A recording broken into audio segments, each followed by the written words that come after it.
Welcome to the Going Indie podcast. I guess we're calling it the Going Indie Industry Update. The Going That's Indie. right. Is that right? Was it the industry update? Industry brief. Industry Brief. Welcome to the Going Indie Industry Brief.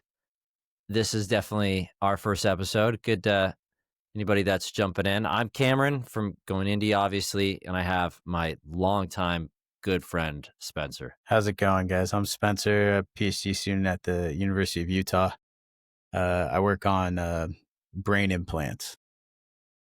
So he's smart cookie. So that's kind of the reason what sets us the goal. The goal of the podcast is supposed to be kind of the business guy from my master's. I have master's in business, started multiple businesses, to the engineer, which is Spencer. So we kind of have the two sides of a coin, and we both love the video game industry. Both kind of follow it. Yeah, probably too much. I gotta go finish this PhD.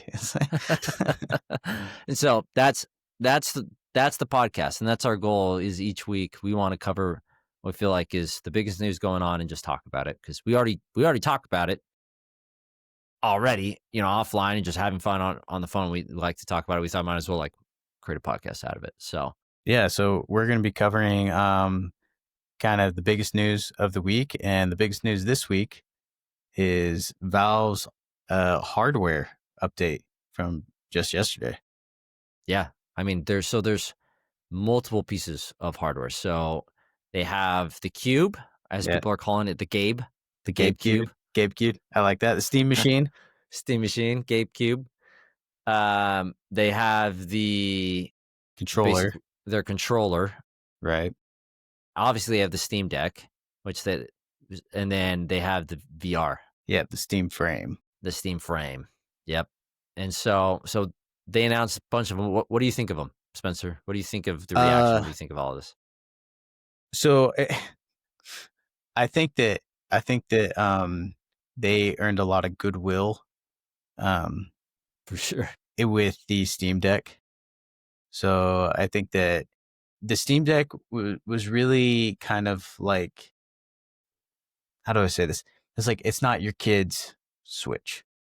No, it's the adult toy, right? Like, sure, your kid can have it, but like, kids buy Switches, adult gamers buy Steam Decks, and it was a competitive price point. So I thought the reception was overall very positive, for just the fact of like having it. And then of course there is the reception, I guess, that is, well, Xbox really is done for, it's like the nail in the coffin. I just hear the death bell, the planging.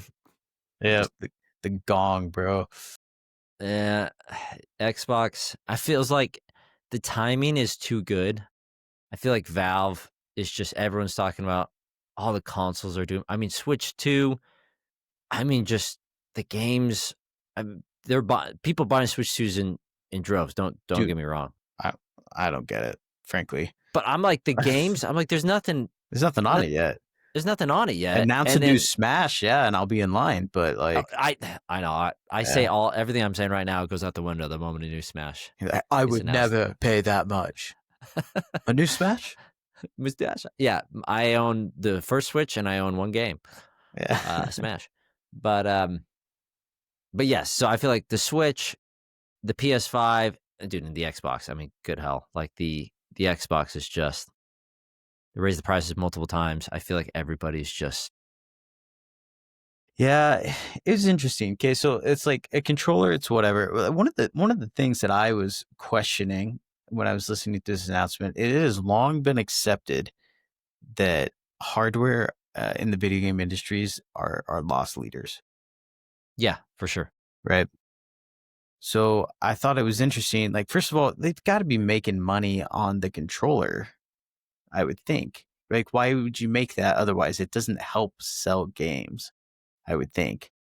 But it does make their games more accessible. I will say, I don't think about playing Steam games almost ever on controller. I'm always like keyboard and mouse. So it's true. and I guess you're right. It is kind of designed. Their controller in particular is designed to be this kind of hybrid. Totally. Yeah, So that's fair. I would say it actually broadens, because I would say most people, they play Steam games. Like, people that aren't gamers in the way I would normally refer to the term don't play on Steam or don't know what Steam is, right? Like, Yeah. if I were to talk to a lot of, family members, whatever it is, they know the name Xbox. They know Nintendo more than anything, but it's like They don't they have know no what idea what Steam. Steam is. Yeah, I was thinking about that because it's like, do you have the percentages for like what percentage of gamers are PC? Isn't it like 60%? It's pretty high up there, right? Yeah, it was only 50.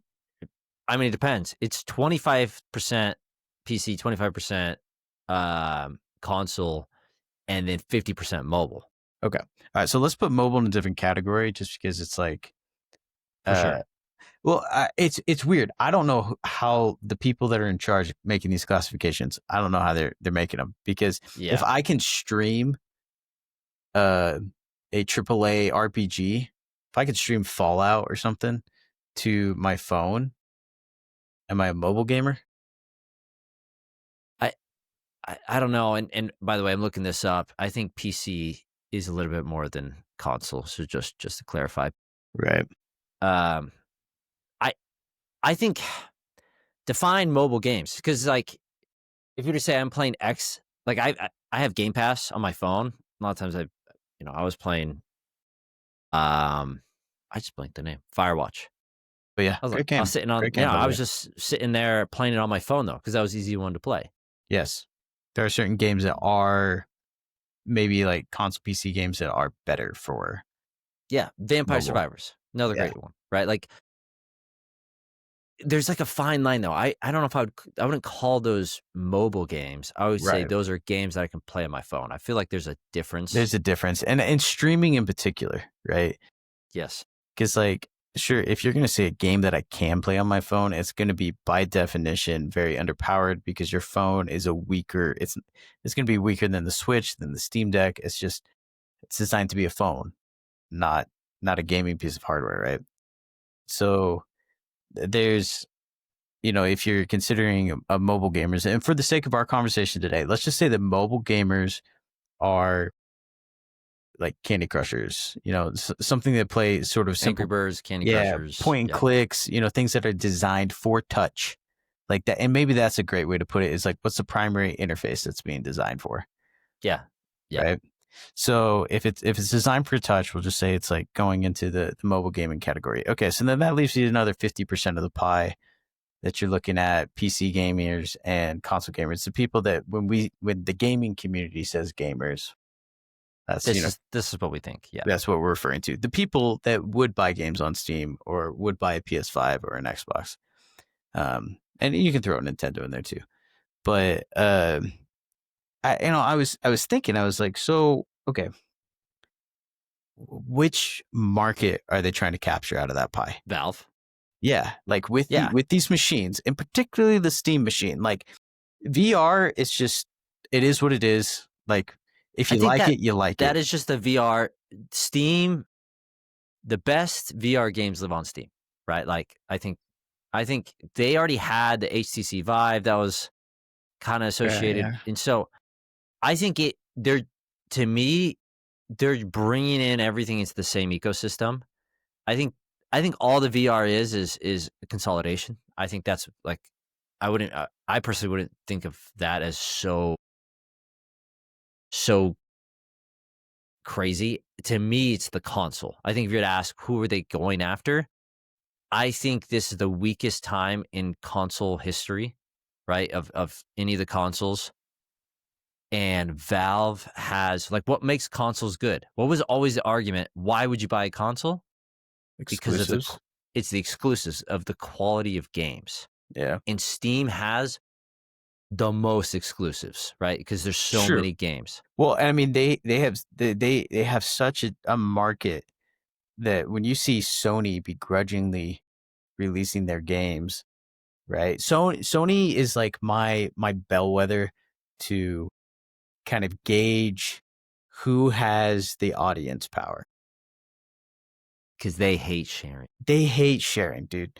Like Same with Nintendo, but somehow Nintendo will never share, but Sony will share if they have to. Yeah, exactly. So it's like Sony, like, what was it? The great controversy over, I think it was Rocket Fortnite? League. No, it was Rocket League. Rocket League was the first one where I think Xbox and PC had crossplay, and then I think that was, maybe it was Rocket League. It was Fortnite or Rocket League, because I know what you're referring to. right. Yeah, I'll put my money. We can have people check us in the comments, but I'm gonna say Fortnite. Okay, everybody just put Cam or Spencer, and upvote. Spencer's right. So, anyways, so yeah, I'm pretty sure whatever the game was, we'll just call it RL for short. But Microsoft kind of was like, oh, like, no, like, we are totally for this. Like, we are totally for crossplay. And it put Sony in a weird position, and then they like a weird PR position, right? Well, and even Nintendo joined. I think that's what it was like. Yeah. Xbox, and then Nintendo jumped on board. Yep. And then then like Sony's on the outs. And you can bleed people when you're considered the out club, right? 100%. Like, you're on the outside. And so then they cave. So when Sony starts putting their games places, I view that as an indicator that there is a lot of market pressure for those games to be there. And then they have been shortening the window. So they go on PlayStation as kind of timed exclusives, and then they come onto Steam, and that window between the initial release and the Steam release has just been shrinking, which is saying to me that they're making a lot of money on Steam and they would like to capitalize on that, and they probably haven't seen that it's hurting their PS5 sale. Yeah, because I feel like console gamers and PC gamers bleed into console, but I feel like a majority of people I know that are console gamers do not bleed into PC. Yeah, it's a jump. It is a jump. There's so many, even people we play with, tonight for Halo night. I mentioned keyboard and mouse games, and it's like, yeah. I mean, I'm like basically one of those. Like, I took the plunge, but I'm like, I'm like, RTSs on controller. Like, yeah, I can probably do that. Those Halo Wars, because that's crazy. Like, I played Elden Ring on keyboard and mouse, because even when I shouldn't have, but it's like, I just like keyboard and mouse. I can sit back. I know people say that about. Yeah. I don't know why with controller. I feel like I have to be like. That's because your sweaty Smash days, man. The sweaty, but I play with the claw too. So I claw it up. Yeah. Anyways, but like, I think that's the key. I think right here, Steam is not it's not accessible on consoles mostly. So I think going back to what you're saying, there's a big market. We just said, I don't think it's as big as PC, but that is serious gamers. They're missing out on almost half. Valve is, and with the controller, which now basically makes it a game can be played on keyboard, mouse, or controller, even if it wasn't built for that. And then now they're building the Gabe Cube, which basically is just the interface now for Steam. And like, that's and what's interesting about it, I think that they've made it. It's essentially a pre-built PC. Yeah, it is. Right, because they said it's optimized for gaming. It's optimized. It's got the Steam OS on it, so they use the Steam Deck to kind of, because when you buy a handheld Steam Deck, you're buying a gaming device, right? But they put the Steam OS on there, and Steam's community, I think, is typically going to be full of more tech savvy people, and so they kind of opened it up. They said an open ecosystem, right? I saw an Asmongold clip where at the end of the video, they say it's, Steam gaming and an open ecosystem. And the dude was just like, oh, like, yes, the comments are like, this is what we want. We just, an open ecosystem. And let's be honest, like, most gamers, that niche, man, they want control. They want Like, why am I going to buy this and then you're going to lock out the capacities to me? Let me modify it. I know what I want. I know what I want to do. But And that's so, like the PC gamer side. I feel like I'm like that, right? But the console gamers just want a simple experience. yeah, so that's how they're pitching it then. And that's They're pitching it yeah. both ways. They say, look, you can have it. You want to put a different OS on here? You can do that. And I think that's the beauty. That to me is what a lot of people I'm not seeing are talking about, is that right there. They have, and why I like that they said it's optimized for that gaming experience. Like that's what made Xbox and PlayStation better than your PC. Mhm. My PC is not optimized for gaming because there's so much nuance to make, my custom PC work, right?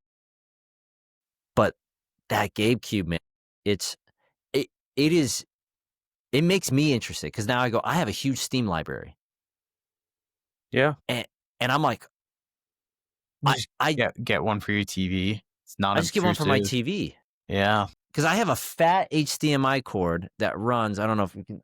It literally runs right here through Mhm. my wall to my TV, so I can project, Yeah, with a whatever's there. 4K HDMI was on my computer onto my TV.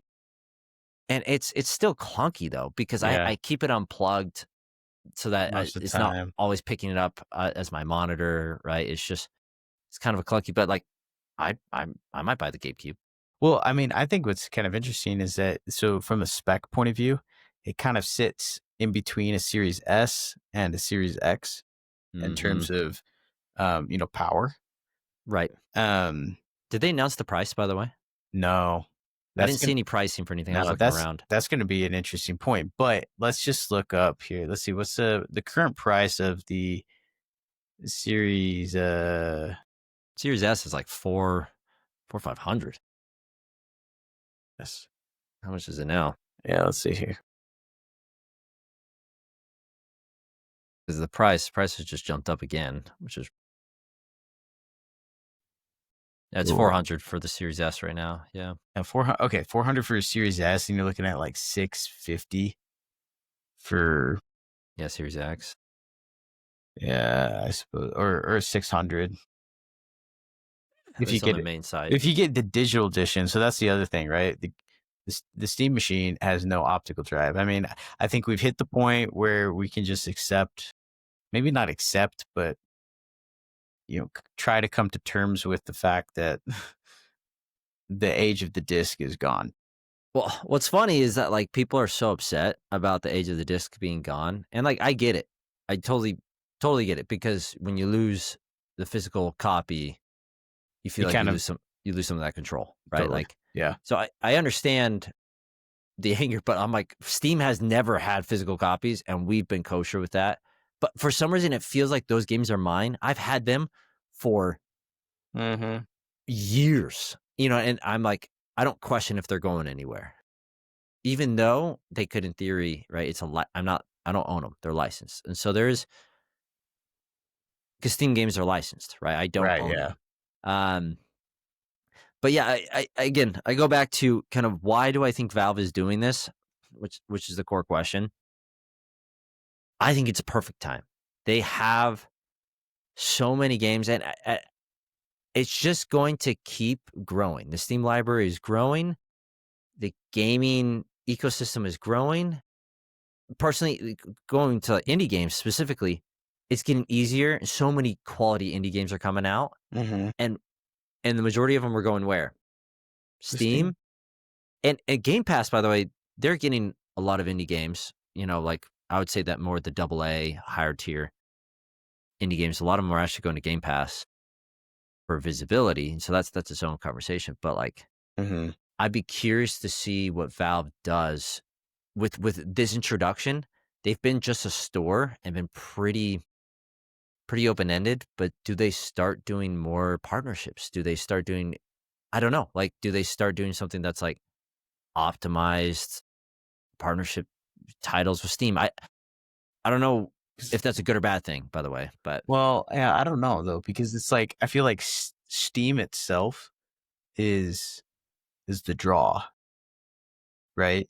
So like Steam is the draw. So the Steam machine, the beauty of the Steam machine is that it offers you the plug and the reason you liked like you said, the reason to buy a console, exclusivity, plug and play capacity. Yep, plug and play is critical. Small size. Yeah, right. Small size, and it's TV. I mean, I think that's the main thing. It's formatted for TV, right? Family room play and controller type of controller compatibility stuff, and probably multiplayer, right? Like couch type of gaming, kind of more communal gaming, right? Couch co-op, dude. I'm excited for the Steam games that come out with this. By the way, that's its own conversation. The amount of games developers can now make for Steam that have actual multiplayer, couch multiplayer, with this new type of gaming in mind, right? Like, sure, nobody produces a couch multiplayer game for Steam. That's well, they have some, because you can do that kind of. I just blanked on the name. You can do it through Steam, where it's like you can couch co-op, but you don't even need to own the game. You can. Oh, it's like a game share or something like that. Yeah, it's not even game share. It's co-op. Friend pass. Good hell. But you get the point. Basically, you can play co-op. Like, imagine if one owned it and you played again. But like, people are now going to start making games where I can sit on the couch with my buddy and play them on my GameCube. You know what I mean? Like, is that going to be a priority? But because there's so many games being made, people will now make those, right? Because that's the beauty of Steam, is they have the whole spectrum. And that spectrum, to me, if you were to ask, like, I'm an indie developer, what should I be starting to think about? What are some niche gaming areas, like a couch co-op, that has not seen a lot of love? I think it's going to see a lot more love and a lot more success. That's a great point, Cameron, because you either designed a game designed for console could be played on PC. You didn't lose any of that PC audience. But if you design a game for PC, you lose the console audience. And 100%. Steam is and Valve has now presented to developers, especially indie ones, a way where it's like, you know how to interface with the Steam store. You don't have to change any of that. We don't have to strike new deals. We don't have to do exclusivity things. It's just like normal. You put your game on Steam, but now it can capture part of that console market share. 100%. I mean, it's like the Steam Deck. I think this is something that's been lost. Everyone just viewed the Steam Deck as a portable way to play your games, your PC games. I think people missed the amount of games that are better suited for handheld, probably. And I would love to check the data, but I wonder if they spiked at all with the rise of the Steam Deck, because it's like, sorry, say that again. Games that are, like, for example, I'm not going to play Pokemon Red and Blue. Just on all honesty, I wouldn't have played it on my GameCube or my N64 when I was a kid, because it's just, that's not as interesting. I was playing different Pokemon games. Okay, I see it. Yeah, if I'm going to sit down and game, there are more robust experiences available to me. Okay. Boom. It's the same thing as mobile gaming. Mobile gaming is simpler. There's the spectrum of, I'm going to play way more complex games on my PC. I'm going to play simpler than my PC games on my console, right? Like, I'm going to play. I never fire up Sudoku on my computer. Right. Exactly. And so there's this spectrum, and like, I'm not going to play Clash of Clans on my computer, on my console. That's right. Because if you're sitting there, it's the mobile gaming, like you're saying with the Steam Deck, it's the capacity to game when you otherwise wouldn't have been able to. 100%. So your standard, your expectation, right? Your expectation of what is a good gaming experience when you are otherwise wouldn't have been able to do it at all. That's going to, like, that's, something's better than nothing, right? Or it may not even be something's better than nothing. It may just be my desires. I want to play a game that can easily pick up and put down. Yeah. If I'm in the airport, I have 5 minutes. I'm not playing a league game. Yeah, right? Sure. But I'm going to play Clash of Clans. You know what I mean? It's like It's something more relaxing because I'm not locked in. I'm not in 100%. my I don't zone. feel any stress that if I get distracted, Sure. that something's going to go wrong. So I think all this applies. I think with Valve, Super interesting, man. Man, I'd like to get that data actually. I just thought of it, but I think that would be, We it'd should be figure that out. fascinating to see. Like, by the way, there's so many fun party games that have been popping off, right? Like, you think about Lethal Company, right? You think about like, why everything's a wave. Among Us, why was it successful? Because of because of COVID. Like, Yeah. there's these waves right now. Right now, there seems to be a wave where all these kind of fun, dumb games are finding a lot of success. Yeah. And it's like where you play with your buddies and all this stuff. Like, there's all these waves, and a lot of it is based off of the current cultural of the time. People are isolated. People feel alone. So like, I i- with these changes too, with the hardware, I think we'll see some shifts in what games. I think it's not that certain games won't be successful. It's more just this just creates more opportunity for certain types of games that do better in certain situations, right? Mobile, right? The Steam Deck, the GameCube, and my console. Like, certain Steam games, I think are going to do better now because of this Yeah. introduction of hardware. That's a great point. That's a great point. And I didn't even consider that as like the effect that hardware can have on development cycles. Right. 100%. If And, I was an indie developer, and I am, but like, I'm not nearly as in the scene as much as I would like. Like, I would be right now thinking about a game that is optimized for the GameCube that could like go hand in hand with its launch. I feel like that'd be really smart. Something that's a 6-month couch co-op, fun. It's yeah. like, I played a really interesting game. This is like one that I'm thinking about here. Is like there's one called As Dusk Falls. Dusk Falls. Yeah. So it was kind of a choose your own adventure type of story. And it had a bit of an interesting kind of form factor. So I invite it's a choose your own adventure. So everybody kind of votes. You have a controller or you have your phone, so you could actually link up to the game through your phone. Oh yeah. And so if you didn't have enough controllers, and then everybody gets to vote on the decisions, and then at the end of it kind of shows you who the people around you are. Like, how did they vote? Like, oh, this person is very caring. This person is vengeful. Like, it's kind of cool. But so I invited some people over that don't game very much, or like at all, basically. Another couple, and me and my wife were able to sit down with them, and we played this game, and it was really fun. It was like a lot more fun than watching a movie together. It's interactive. It was interactive. We got to you could like veto. You could like cancel everybody's votes. You had a couple that you could use per episode, and just be like, no, like, we're killing that guy. Like, I know you guys don't want it, but we're killing him. And so it's really fun. But it is a type of game that only makes sense for console.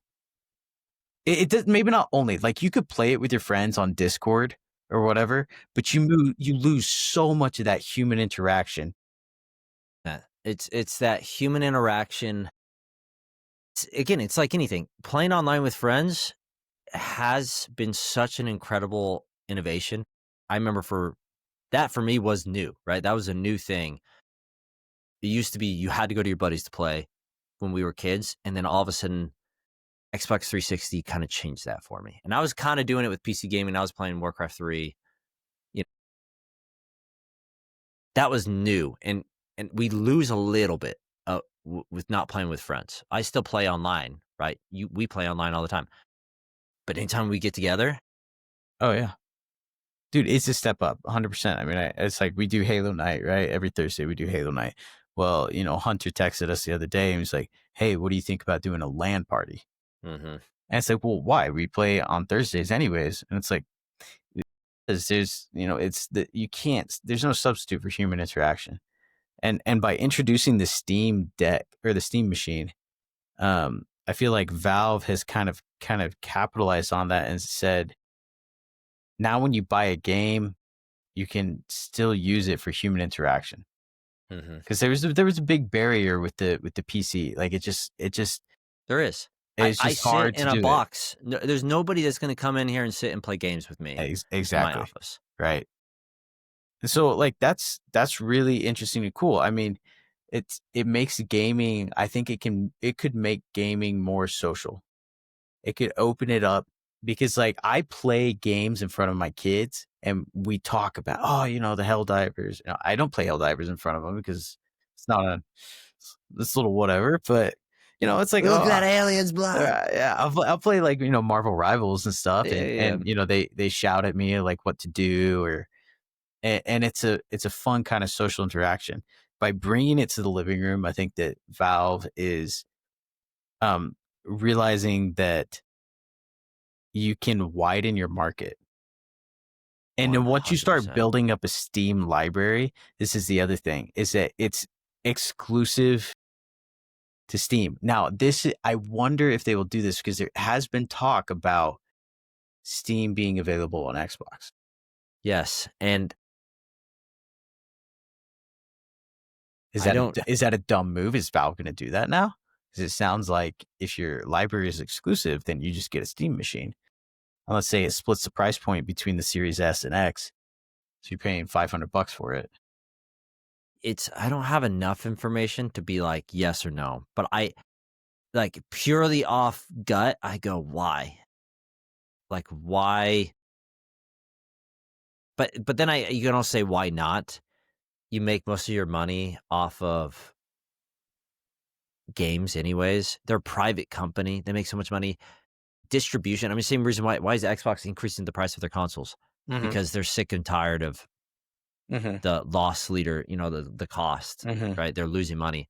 And they're like, we just want to sell games, right? I don't think they even care anymore. That's why they're putting their games on. I mean, Halo's going to PS5. PlayStation. Dude, I mean, what the Yeah. hell? Like that to me, like there's no better sign that like they do not care, right? The console, I think they are purely producing the hardware as if you need a place to play games. Yeah. But it's like so like Steam could be making the same argument, but I feel like they should wait. They get their own hardware out before they put it on Xbox. Like if I was like but Do you think that Steam's going to sell this at a loss? Like normally that was a given. I know we talked about that in the beginning, but like normally that was a given. For some reason, I feel differently about Valve. I I feel like I don't have a good they would reason. sell it at cost, maybe not a loss. I don't know why, but it just seems like it feels like they're trying to be as simplistic as possible. I mean, look at that box. The Gatekeeper, I mean, it's like a dinky little LED line. I mean, it's I not like it. It's brutalist. It's like a. it is but that's my Like, point. It is not here's my console. It's my not Russian console. it's not special, is what I'm Right. trying to say. Like, look at the PS5 and its curves or Right. whatever. It's kind of like the Xbox, same thing. It's like it's a fridge. Yeah. They went for cheap. Now, how can I maximize? Or just like Right. a PC, how do you maximize your space? I mean, but for like $500, I wonder if they could get. How much is the Steam Deck? 700? How much is the Steam Deck? Because it's supposed to be 6 times more powerful than the Steam Deck, was the argument. No, Steam Deck is like 300. cheap one is only 400. Yeah. I mean, it's only 256, but Dude, they've got to be selling it at a little bit of a loss then. I mean, that's pretty incredible. And I mean, there's no screen. The OLED is a big cost adder. The OLED isn't, yeah, because the OLED one, the Steam Deck is $550. But I mean, the fact that there is a screen, Yeah, yeah, like that bumps up the cost. So it's like you don't have that in the Steam machine, but if you're talking like 6x the computing power, and it's also going to be bigger. You got to always think any kind of mobile. It's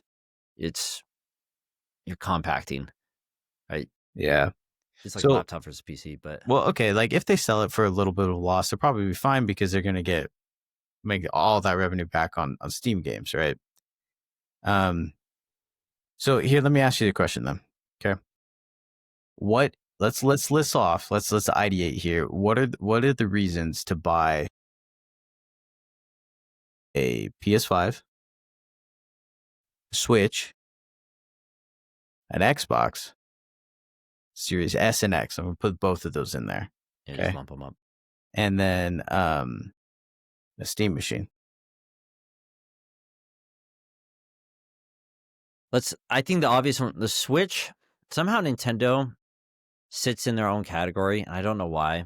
Even me, but like they have these unique IP and games. They just you So, buy like the Nintendo. So the exclusives of IP. the exclusives, the IP, they just have gamers captured. And I would say regardless, and I just did a video on this on Nintendo and the choices that like, but they have so much goodwill from gamers.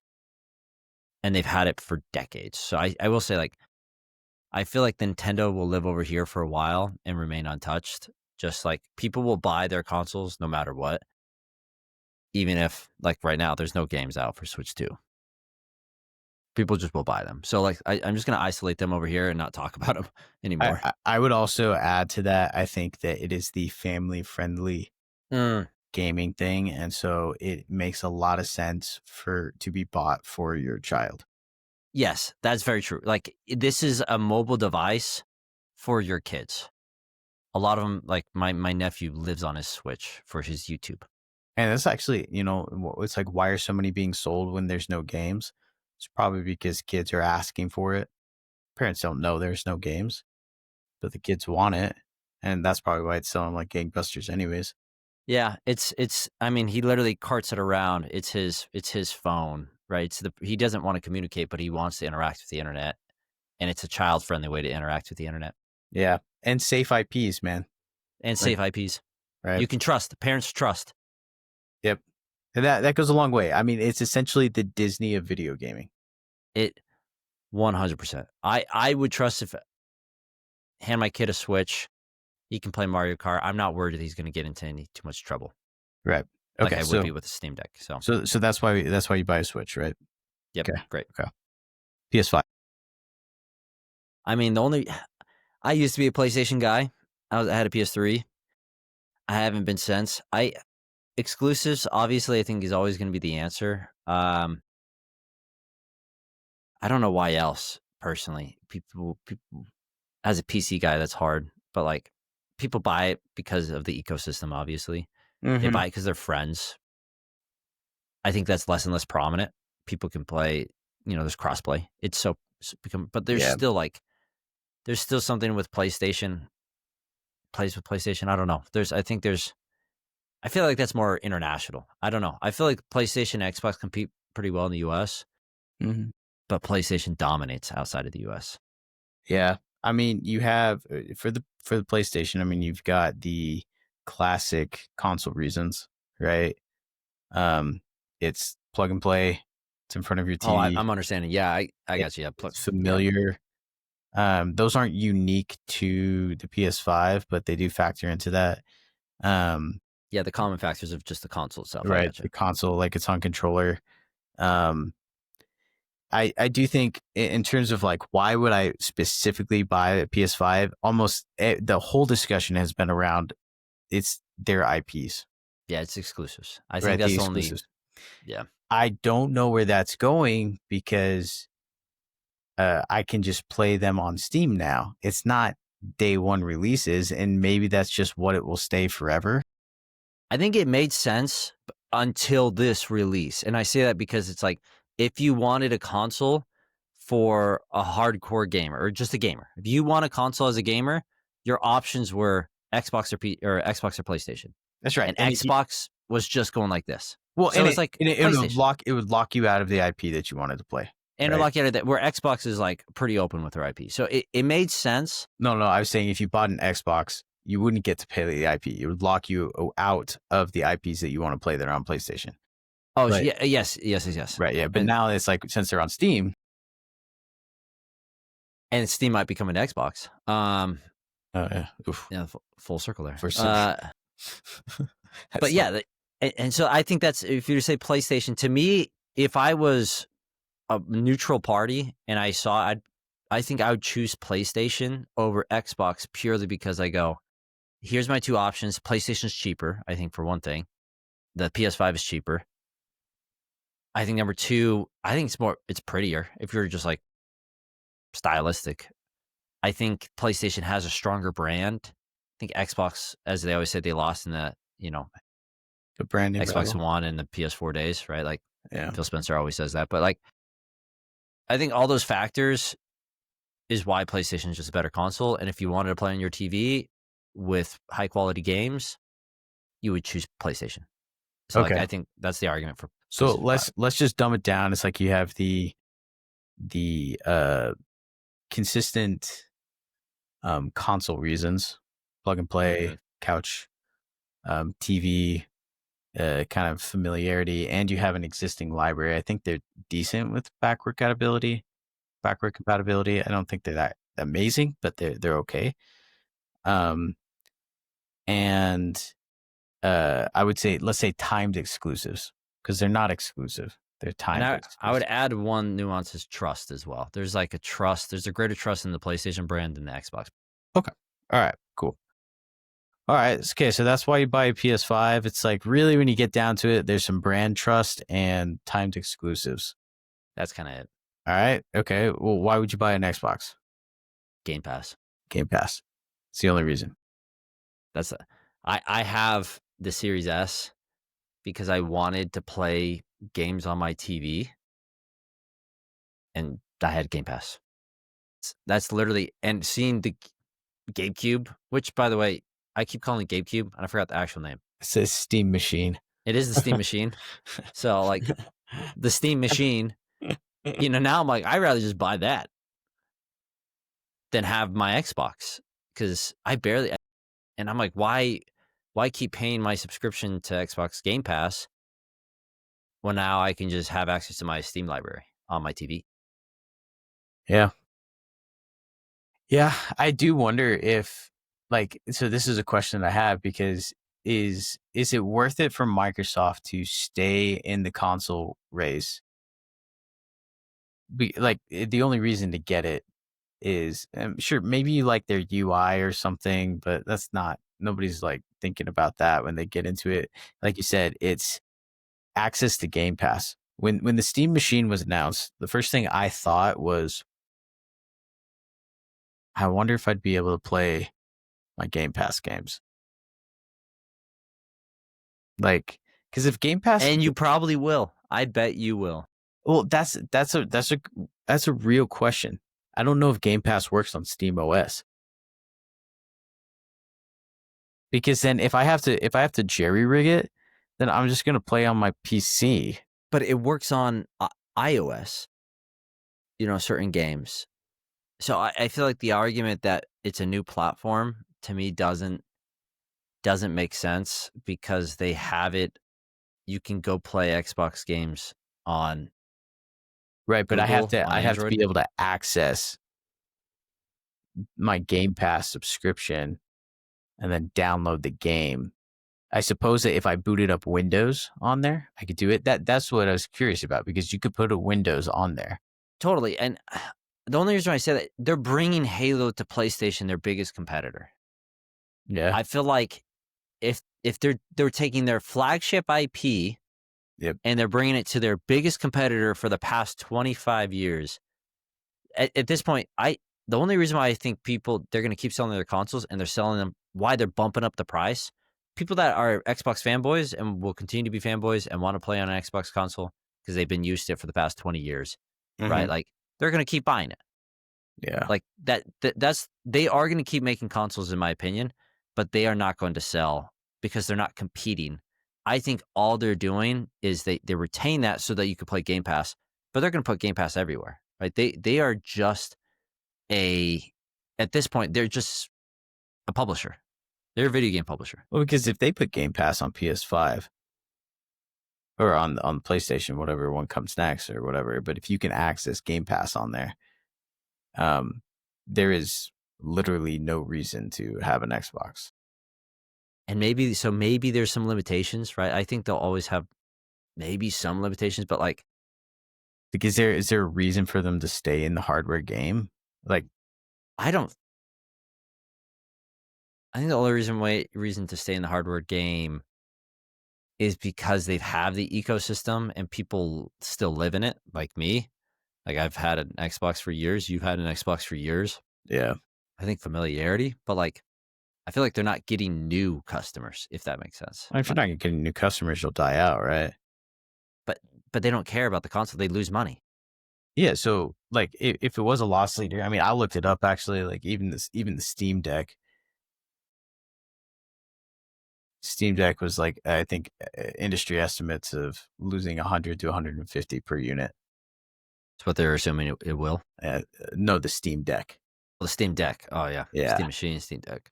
Yeah. So the Steam Deck. So it's like, yeah, they're definitely going to be selling that as a just stick to the Blades and Razor model. Yeah. But again, like they make money hand over fist with Steam. Yeah. with Steam. I mean, they make so much money. They're probably, because they're a private company. We don't actually have their financials because they're a private company.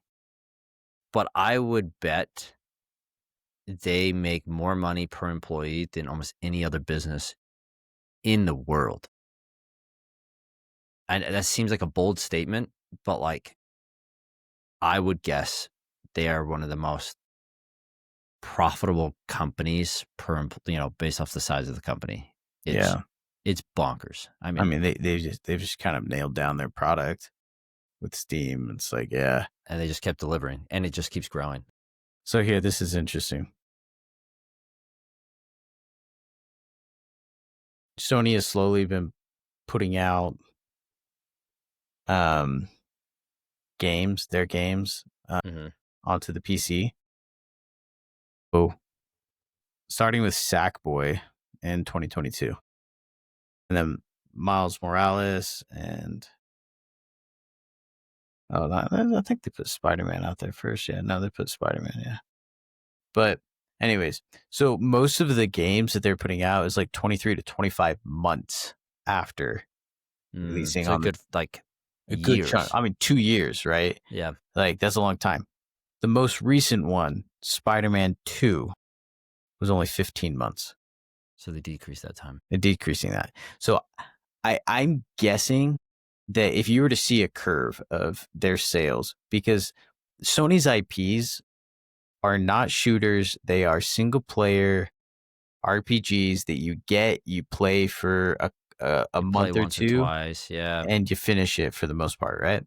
So if you were to look at those sales, that sale distribution, you're going to have massive numbers in the beginning, and it's going to have a really long tail and a quick drop off, probably, right? For sure. And you don't retain player count on there, and you don't need to, because that's not the goal. But you don't make any money when they're just continually playing. I mean, you keep the IP in people's heads, but unless there's microtransactions, and majority of the situations they're not making. Not exactly. Maybe what they're going to do is that they're just going to retain the game so that they capture 75% of that area under that curve. So depending on how quick that drop off is, they'll capture that 75%. And then once it gets down to a quarter of the max, or, once it gets down to where there's only 25% of our sales on PS5 remaining on this curve, push it out.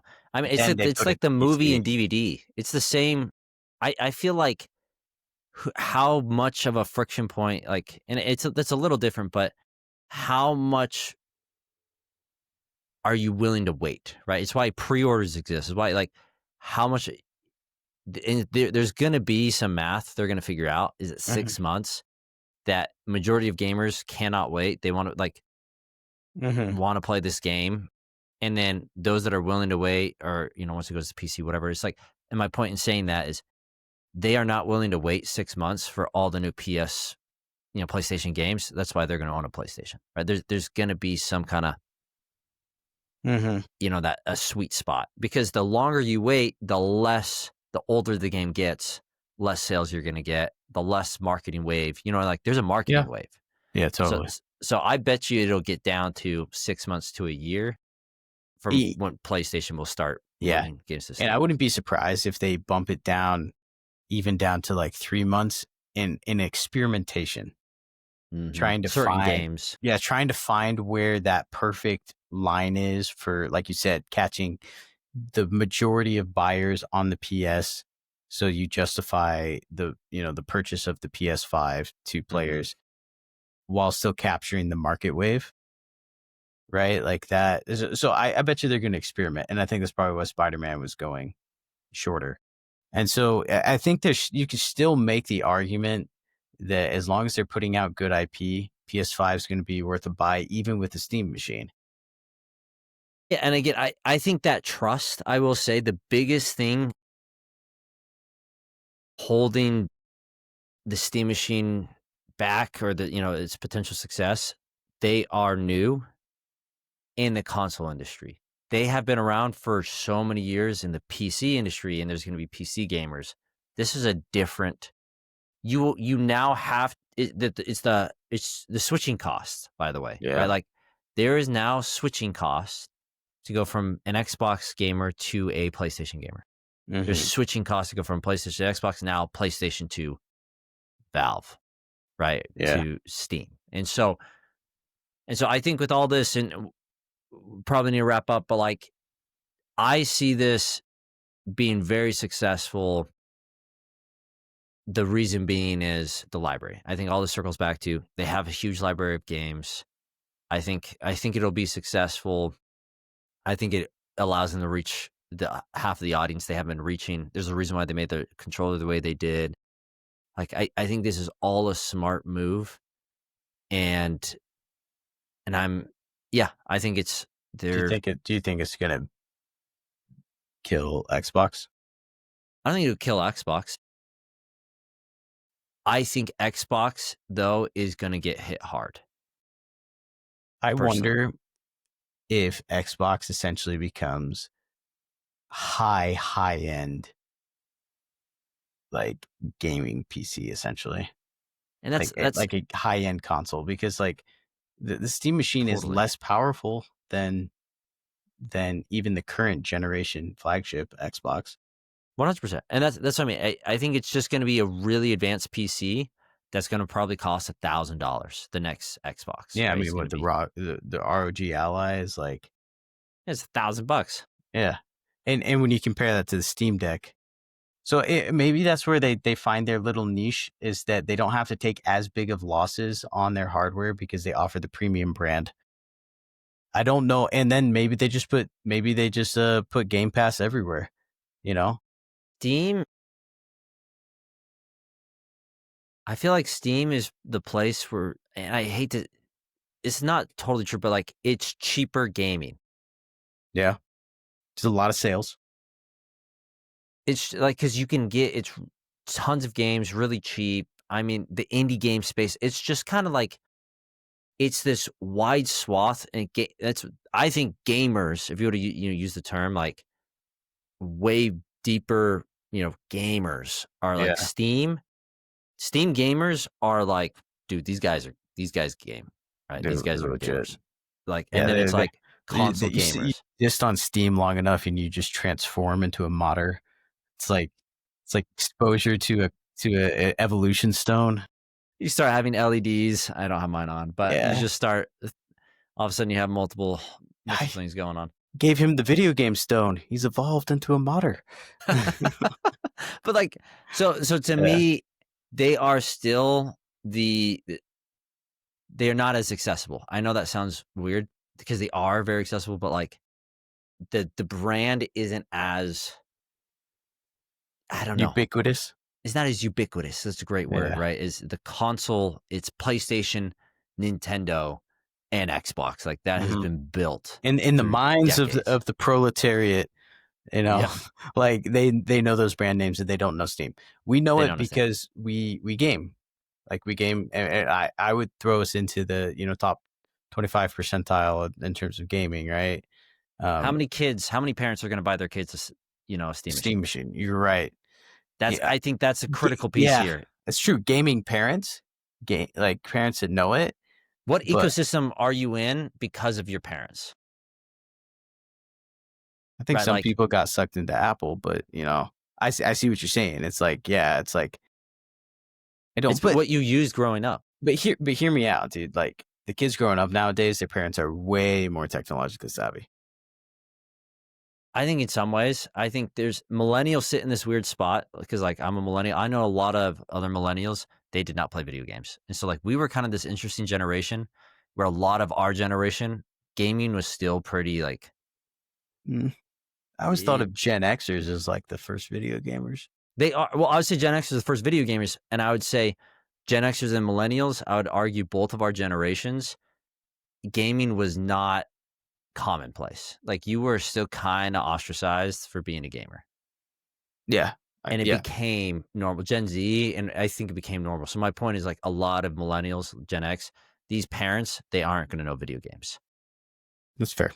That's And fair. so I think it's the kids have become, so that's more of my argument is like Yeah, the parents actually don't know what to buy. that's true. That's true. And I mean, they're gonna buy a brand name that they recognize.